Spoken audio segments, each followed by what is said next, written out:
students, in the previous video we have discussed about the S phase of the cell cycle, in which we have discussed that in the S phase there will be the replication of the DNA. Genetic material जो DNA होता है उसका replication होता है या फिर copy होता है।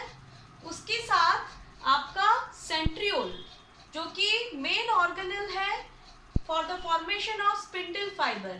स्पिंडल फाइबर की जरूरत पड़ती है आपके सेल डिवीजन के टाइम पे, एम फेज के टाइम पे। उसको फॉर्मेशन करता है कौन? सेंट्रियोल। तो सेंट्रियोल का डुप्लीकेशन भी होता है आपका किसमें? एस फेज में। Along with that, some important protein that is associated with the DNA, that is your deoxyribonucleic acid, that is your histone protein, जो कि आपका हेल्प करता है DNA पैकेजिंग में inside the small place of the nucleus. So आपका जो histone protein है वो भी फॉर्मेशन होता है किसमें? एस फेज में। तो यहाँ पे देखो कि आपका जो डीएनए रेप्लिकेशन होता है, डीएनए कॉपिंग होता है, वो किस तरह से डॉटर सेल के पास डिस्ट्रीब्यूट होता है। पहले तो अगर इंटरफेस में अगर कोई भी सेल के न्यूक्लियस को देखोगे तो उसके अंदर आपका जो थ्रेड लाइक स्ट्रक्चर प्रेजेंट रहता है, that is your chromatin reticulum, वो कॉइल्ड स्टेट में ही रहता है। जैसे ही सेल डिवीजन स्टार्ट होने वाला होता है उस टाइम पे this chromatin reticulum will be getting condensed and it will be forming rod like structure, that is your chromosome, जो कि हम लोग previous class में discuss कर चुके हैं। You know that the chromosome is made up of your two arms which is jointed by in the middle by mean of a structure that is called as your centromere. इसके जो chromosome के अंदर आप देखोगे, मैंने बताया था chromosome के स्ट्रक्चर में यहाँ पे डीएनए पैक्ड होके है। अब इसी डीएनए का कॉपी होने वाला है। जब इस डीएनए का कॉपी होगा तो ये क्रोमोसोम आपके डिवाइड हो जाएंगे किसमें? दो सिस्टर क्रोमैटिड में डिवाइड हो जाएंगे। तो one chromosome will be forming two sister chromatids and these two sister chromatid during the time of M phase or the divisional phase, they will be distributed to the daughter cells. Okay, and to this sister chromatids your spindle fiber is going to be attached. How? This is, suppose this is a cell in the which is present in case of your mitosis phase. During the time of division, the sister chromatid will be attached by the spindle fiber which is formed by the centriole. मैंने बताया था centriole आपका formation कर रहा है क्या? Spindle fibre. इस spindle fibre जाके अटैच होगा कहाँ पे? सिस्टर क्रोमैटिड्स को, दो सिस्टर क्रोमैटिड्स यहाँ पे है सपोज, तो यहाँ पे वो अटैच होगा। कहाँ पे अटैच होगा? सिस्टर क्रोमैटिड का आपके सिस्टर क्रोमैटिड के सेंट्रोमियर के साथ अटैच होगा। फिर वो दोनों क्रोमैटिड को पोल्स की तरफ खींचते हुए लेते जाएगा ताकि वो दोनों सेल्स में डिस्ट्रीब्यूट हो सके। This technique we will be studying in the M phase detailedly. Next come to your G2 phase. The cell will be entering into the G2 phase or it is also called as your gap2 phase. gap2 phase में क्या होता है? gap2 phase में cell will be duplicating its cell organelles. जैसे mitochondria हो गया, ER हो गया, ये सब सेल ऑर्गेनल को, गोल्गी बॉडीज, सब ऑर्गेनल्स को वो डुप्लीकेट करता है ताकि वो नए सेल को प्रोवाइड कर सके। उसके साथ और क्या होता है? कुछ proteins like your tubulin protein. Tubulin protein जो वो प्रोटीन होता है जो कि स्पिंडल फाइबर फॉर्मेशन के लिए जरूरी होता है।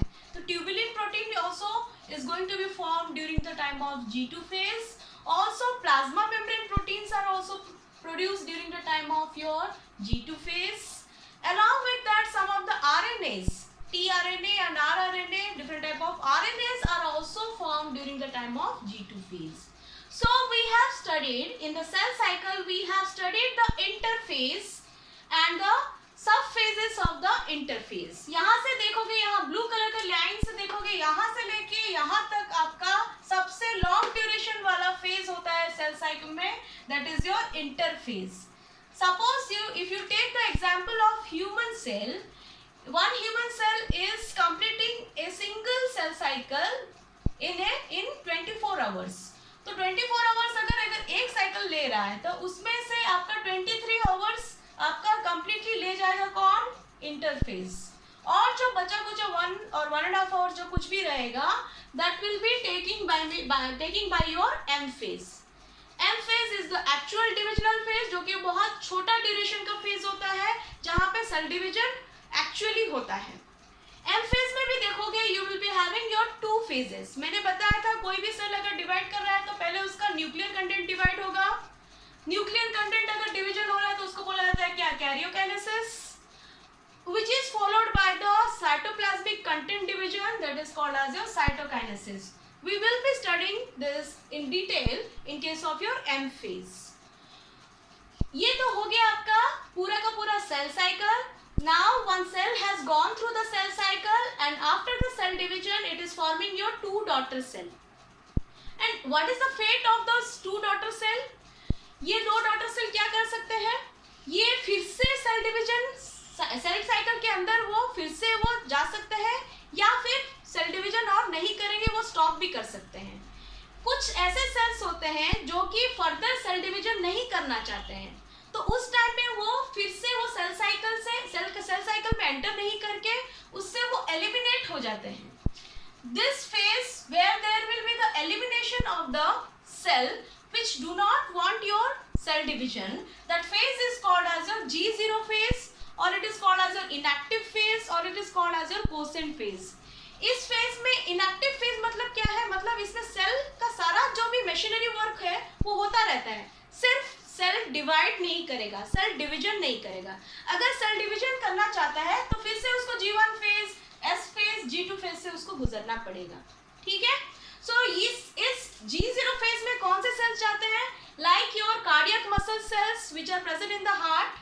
So basically heart cells, brain cells, which they do not, if they do not want cell division, then they can enter into your G0 phase. This is all about your cell cycle. This is the diagram which is your depicting your different type of phases of the cell cycle. We have discussed the subphases of the interphase. In the next video, we will be discussing the phases of the M phase. Thank you.